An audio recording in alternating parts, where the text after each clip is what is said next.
Shedeur Sanders went completely silent, on purpose. In a stadium full of shouting fans and flashing cameras, he didn't say a word, just mimed, like he was playing charades on the sideline before the Vikings game. And for about 2 minutes, nobody knew what to make of it. Dan Orlovsky sure didn't. He immediately went in, slamming Sanders for what he called an immature stunt that could damage his future in the league. "This is what you're doing as a third-string QB?" he asked on live TV, practically scoffing. He wasn't alone. The talking heads lined up fast. If you're into the real story and all the messy twists they don't show on highlight reels, go ahead and subscribe. And if you're sticking around to see how this Browns QB chaos plays out, you should definitely be subscribed. But within 2 days, that tone flipped, because it wasn't a stunt. It was a sniper shot, wordless and targeted, aimed directly at Rex Ryan, who had just gone nuclear on Shedeur the week before. Ryan didn't hold back, accusing Sanders of being unserious, of lacking the grind and the leadership to make it in the NFL. So Shedeur stayed silent, deliberately, let the cameras catch him doing nothing, while doing everything. It was a move straight out of the modern playbook. Use the moment, use the criticism, flip the narrative. Don't feed the fire, pose in front of it. Sanders didn't lash out or take it to Instagram. He didn't tweet a Bible verse or subtweet anyone. He just stood still and let the media stew in its own confusion. And it worked. Within 48 hours, Orlovsky's hot take was already starting to look like a misread. Because once you factor in the context, the Ryan comments, the pressure, the timing, it doesn't look like a meltdown. It looks like branding. It looks like control. And this is the game Shedeur's playing. A 5th-round pick buried in the depth chart, using every inch of screen time to build a story, to stay relevant, to control the tone when the league hasn't even handed him the mic yet. The Mime moment wasn't about ego. It was about leverage, psychological warfare in a sport where perception can be the difference between a contract and a cut. With the London game on the horizon and his chances to prove himself narrowing, this may be his only shot to flip critics into believers. And whether Orlovsky wants to admit it or not, Shedeur Sanders just played the long game, silently. Dan Orlovsky didn't hold back. The moment Shedeur Sanders pulled that silent sideline mime act before the Vikings game, Orlovsky lit up ESPN like he'd just watched the quarterback implode his own career in real time. He called it immature, questioned his professionalism, and practically suggested that Shedeur had just sabotaged his shot at ever touching an NFL huddle again. It was quick, harsh, and based entirely on what it looked like, not what it was. At face value, it did seem odd. A third-string quarterback, standing motionless with that deadpan stare and pantomime hands. Doing a full mute act on national TV? It felt like a stunt, like someone trying too hard to go viral. And if you were Dan Orlovsky, trained to believe that silence equals sulking and theatrics equal ego, then sure, it probably looked like a meltdown. But 48 hours later, that entire take aged like milk in the sun. Because as it turns out, that silent mime wasn't a meltdown. It wasn't even random. It was calculated. It was pointed. And most importantly, it had a target, Rex Ryan. 2 days before the mime went viral, Rex Ryan called Shedeur out on national TV, questioning his maturity, his commitment, and whether he even had what it takes to make it in the NFL. He didn't pull punches. He called into question Shedeur's work ethic and professionalism. 2 things that, for a 5th-round pick trying to survive as a third-string quarterback, are absolutely critical to perception. Shedeur heard it, and instead of firing back with a tweet, or dropping a petty IG story, or going on a podcast to defend himself, he chose silence. Deliberate silence. Public silence. A full-on mime response to Rex Ryan's attack, broadcast to every camera in the stadium, uploaded to every highlight reel, and dissected by every sports show that thought they'd just caught a young quarterback losing his grip. Turns out, they were watching a message, not a mistake. And suddenly, Dan Orlovsky's red-hot criticism looked shallow. He missed the context. He responded to the optics, and not the meaning.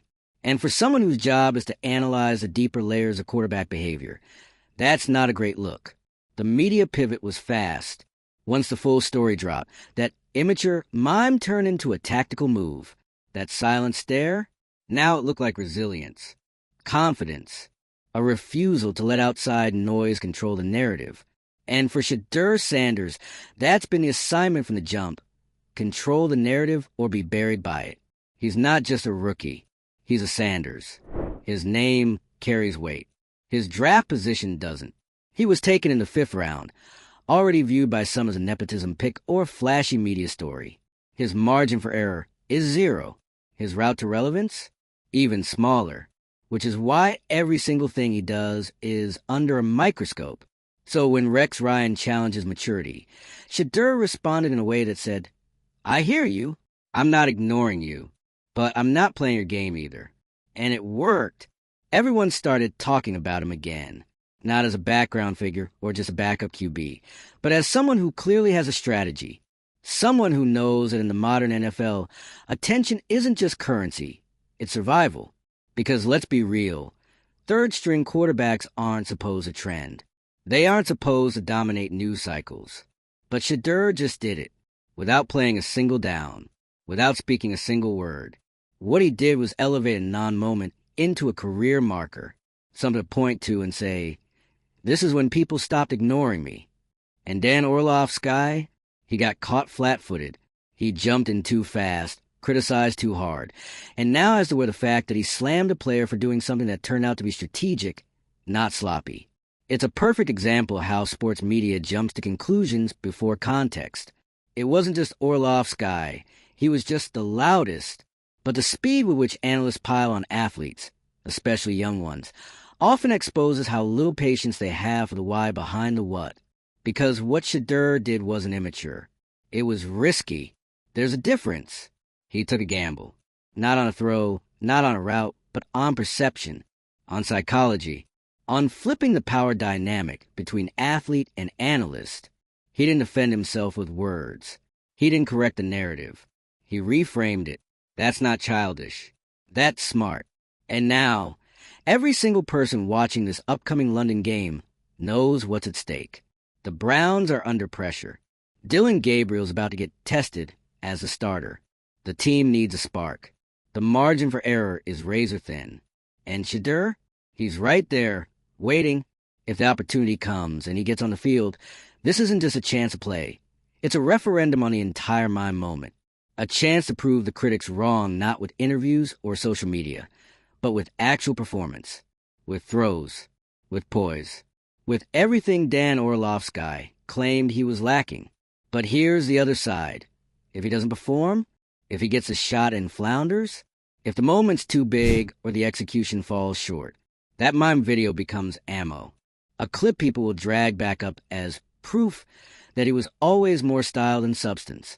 That's the double-edged sword of playing the media game. If you win, you're a genius. If you lose, you're a clown. There's no in-between. Shedeur knows this. He chose a path anyway. Because in today's NFL, the formula has changed. It's no longer enough to be talented. You have to be seen. And to be seen, you have to craft moments. And to craft moments, sometimes you have to walk right into controversy and own it.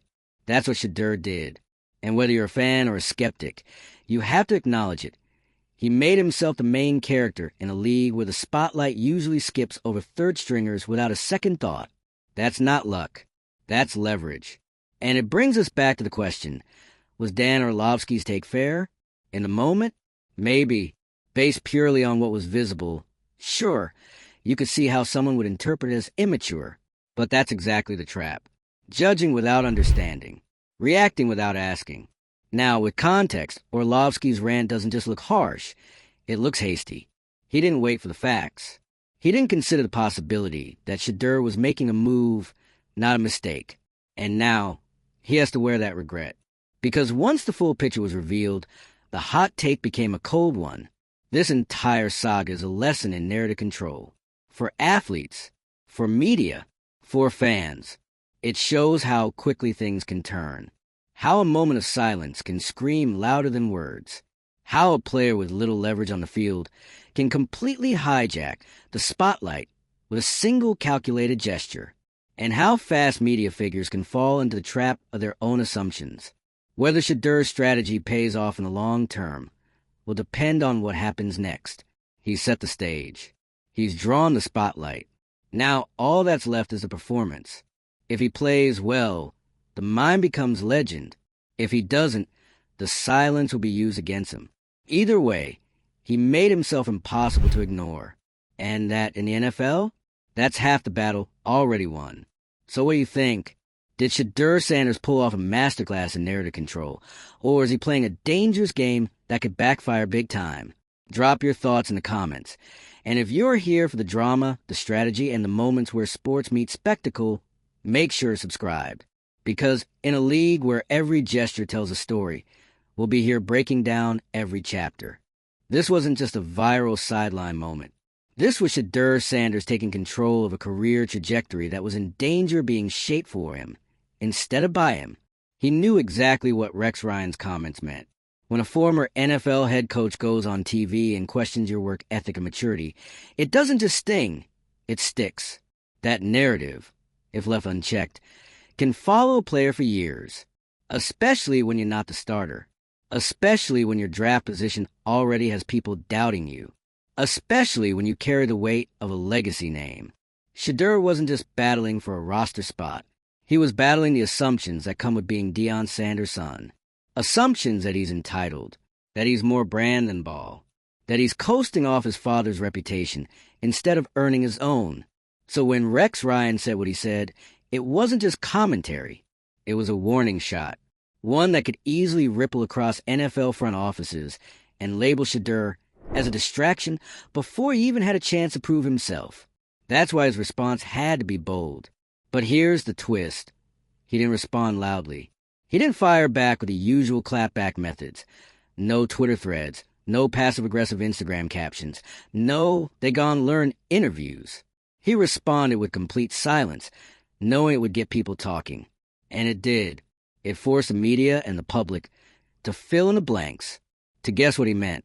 And in doing so, it exposed just how hungry the NFL world is to assign meaning to every action, even when they don't have the full story.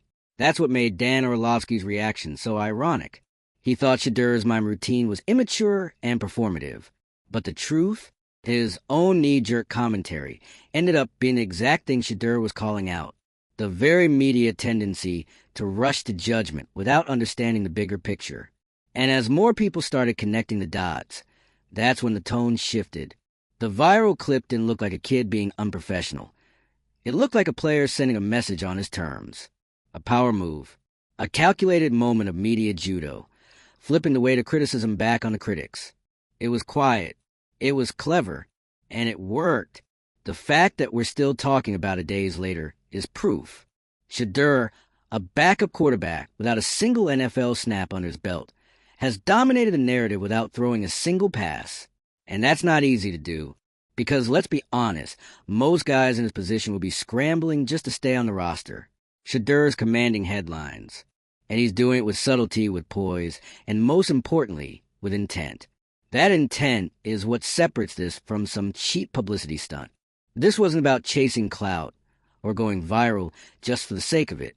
This was about protecting his image, steering the story, saying, "You don't get to define me. Not yet." And that takes guts. It's also a huge gamble, because all of this momentum, all of this attention, it comes with expectations. And when that London game kicks off, those expectations are going to feel like boulders on Shedeur's shoulders. The Browns are entering that game desperate for clarity at quarterback. Dylan Gabriel might be the starter, but the leash is short. The team's been inconsistent. The offense is sputtering, and the coaching staff is clearly looking for someone to step up. If Shedeur gets his shot, whether it's for a series, a half, or the whole game, it has to matter. It has to land. There's no space for rust, no patience for rookie mistakes. He doesn't just need to play well. He needs to change the conversation.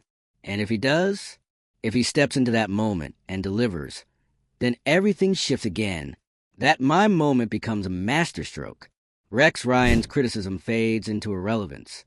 Dan Orlovsky's hot take becomes a cautionary tale about rushing to judgment.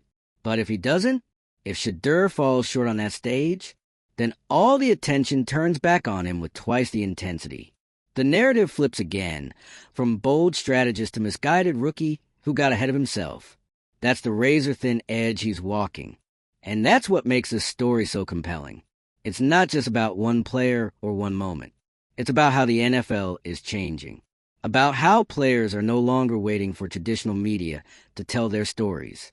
They're owning their narratives, crafting their brands, and finding ways to stay relevant before they ever get the ball. Shedeur is part of this new wave. The players who understand that visibility is power. That if you're not on the highlight reel, you better be in the headlines.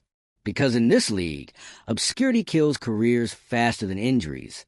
And he's not doing it with loud antics or controversial interviews. He's doing it with strategy, with patience, with a level of media literacy that most players twice his age don't have. He's flipping the idea of what professionalism even means. Because let's be real, the NFL has always rewarded polished soundbites and cliché quotes. One game at a time. All credit to the team. Just happy to contribute. But that mold doesn't fit everyone.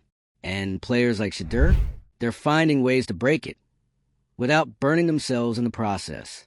What's so smart about the Mime moment is that it's non-confrontational. He didn't escalate. He didn't insult anyone. He just made a statement and let the rest of the world scramble to interpret it. And in that chaos, he bought himself something rare, relevance. Because relevance, for someone in Shedeur's position, is currency. It's opportunity. It's what keeps your name on depth charts and in conversations. And right now, his name is everywhere. That's more than most fifth-round picks can say. Still, this story isn't finished. It can't be, because the NFL doesn't crown moments. It crowns results. Shedeur's mime went viral. His message got through. But now he has to validate it. And there's only one place that happens, on the field. That's why all eyes are on London. Because if he gets a shot and delivers, it changes everything. It turns a controversial pregame moment into the prelude to a breakout. It proves that you can build your brand without sacrificing your integrity. That you can challenge the system without being seen as disruptive. That you can be strategic without being disrespectful.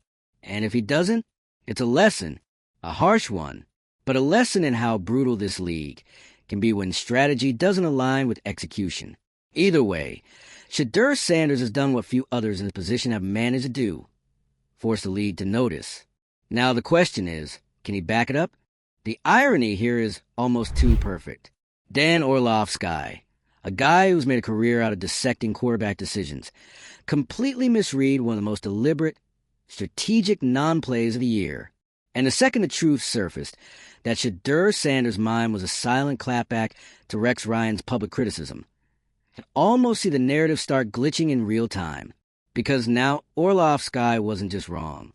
He was caught reacting to the optics while missing the entire subtext. And in the NFL media world, that's a bad look.